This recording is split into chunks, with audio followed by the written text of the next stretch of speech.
Hey everybody, Steve Andrews here with CKK Industries, and today we are here to talk about foam, specifically Holstex holster forming, sheath making foam, really any type of press forming that you are going to do. All of the foam that we sell is made by Holstex. That is the industry standard, absolutely the best foam bar none available in the industry. Now, that said, we have it in 3 different versions. Why, you ask? Well, it's the typical good, better, best. And when I say good, better, best, I mean any of these will do just fine forming a sheath or a holster. But we do have them in Max. This is a pretty lightweight type foam. We have it in our Mega, which is a little bit more dense, right? A little bit more expensive. And then we have it in our Extreme, which is the most dense neoprene form foam that you will get. Now, why the difference? Well, some people are more concerned with maybe saving some money. So you can use the Max foam. This will work perfectly fine. All 3 of these foams will work fine, either in a press like our holster making press here or sheath making press. They will work in a taco press. They will work in a homemade press.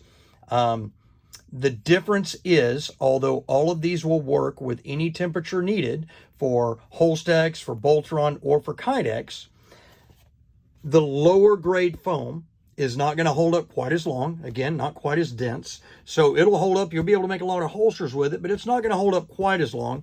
And also, it's going to be more sensitive to the temperature. And by that, I mean you're going to have to let it rest a little bit longer between presses. Okay, that's to let the foam cool back down. The foam can take the temperature, but it can't take a constant temperature of that direct heat, so it has to be able to cool down in between. Well, as you go up in grade, you go up in density, you go up in quality, you can get a little bit more use out of this one. You can take a little bit less time between presses. All right, and that goes all the way from the Max to the Mega to the Extreme. Now, the Extreme, again, being the absolute best foam in the industry. I challenge anyone to bring me a foam that is better than what we offer here, which is our Holstex Extreme. This one will last you 3, 4, 5 times longer than the other ones under normal use. It can take the heat. It can take a little bit more abuse. And so it is just a absolute fantastic foam. Now,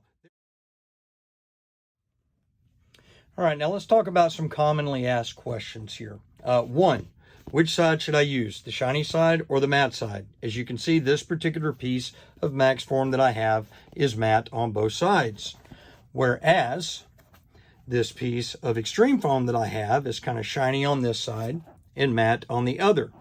Some pieces of Max Foam are shiny on one side. Some pieces of Mega Foam are shiny on one side. The answer is it's completely irrelevant. It doesn't matter. Many of the older used foams had the shinier side was the side that you had to use to press because that would take the heat. On all of our foams, that shiny is just a function of the manufacturing process, the way that it's made. So some pieces have a shiny side, some don't. With the exception of the Extreme Foam, all of them will have a shiny side.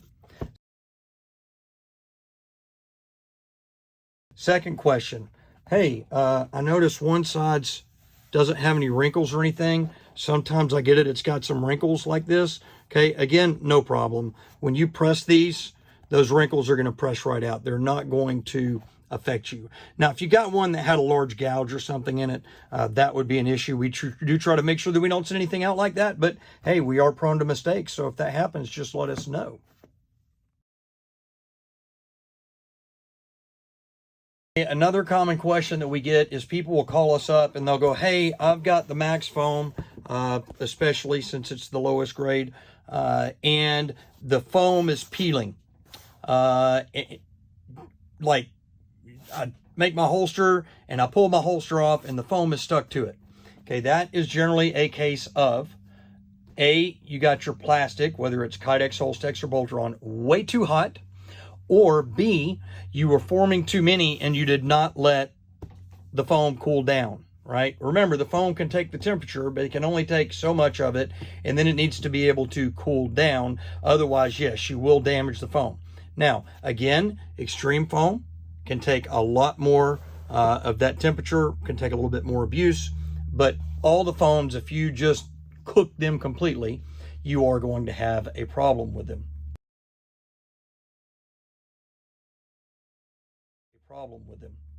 Another question that people call up about is they're like, hey, so I made a holster and now the shape of the holster is in my foam. That's perfectly normal. That's going to go away, right? If you press the skin, especially on your leg, say around your shin for a second or almost anywhere, it leaves a mark, right? But that mark eventually goes away. Same thing with the foam.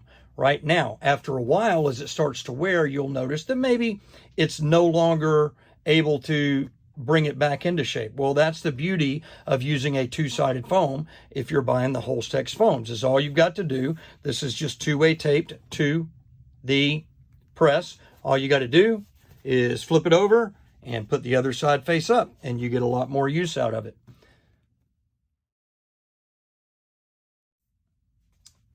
Another question we get is, how much pressure do I need?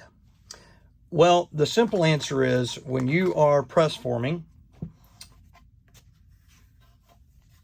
if I put my holster in there and I go to form it, I weigh right at 200 pounds. If I've got this press mounted to the edge of my bench so that the handle's sticking off, if I lean and put weight on it, right? I'm not going to do that here because it's not mounted down or anything, but if I lean and put weight on it and then chain it down or clamp it down, however I want to do it, that is going to give us all of the pressure that we need. Can you do more pressure? Certainly. If that's your preference, if you're using a homemade press where you're using a bottle jack, that's fine.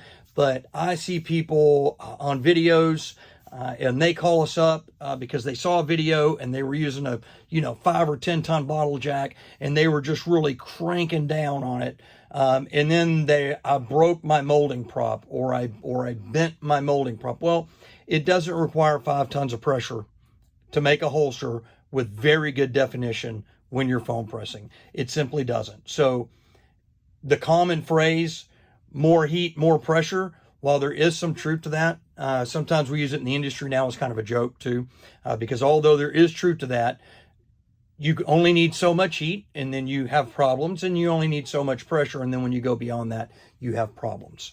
So I hope that answers all of your questions here today about foam. Of course, if you have any others, then simply ask. We're happy to answer them. Thanks for watching.